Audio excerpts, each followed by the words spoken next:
ದೇವಿ, ಉಪಾಯವಿಲ್ಲ ಪ್ರಿಯತಮೆ, ಯುದ್ಧವೆಂದು ಅನಿವಾರ್ಯ. ಆದರೆ ಇದೆಂತಹ ಯುದ್ಧ? ವಿಶ್ವ ಸೃಷ್ಟಿಯಲ್ಲಿ ಇಲ್ಲಿಯವರೆಗೂ ಎಲ್ಲಿಯೂ ನಡೆಯದ ಅಚಿಂತ್ಯ ಹತ್ಯಾಕಾಂಡ.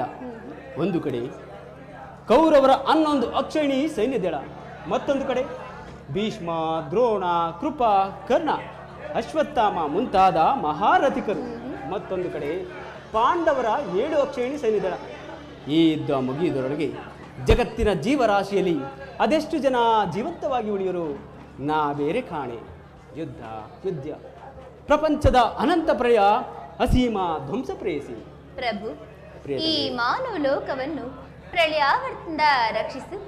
ಅಧರ್ಮದ ಆಕ್ರಮಣದಿಂದ ಧರ್ಮವು ರೂಪುಗಿಡಲೇಕೆ ಶಾಂತಿ ಸಂಧಾನಕ್ಕೊಮ್ಮೆ ಪ್ರಯತ್ನಿಸು ದೇವ. ದೇವಿ, ಶಾಂತಿಯಿಂದ ಸೃಷ್ಟಿಯು ವಿಕಾಸವಾಗುವುದಿಲ್ಲ. ಪುರಾತನ ಅಳಿವೆ ನೂತನ ಆವಿಷ್ಕಾರ. ಯುದ್ಧವೆಂದು ಅನಿವಾರ್ಯ. ಕುರುಕ್ಷೇತ್ರ ಧೂಳಿಯ ಒಂದೊಂದು ಕಣವನ್ನು ರಕ್ತ ರಸದಿಂದ ತೋಯಿಸಿ ವೀರ ದರ್ಪದಿಂದ ಸುಚರಿತವನ್ನು ಮಾಡಿ ನಾನೊಂದು ಪುಣ್ಯ ಬೀಜವನ್ನು ನೆಡುವನು.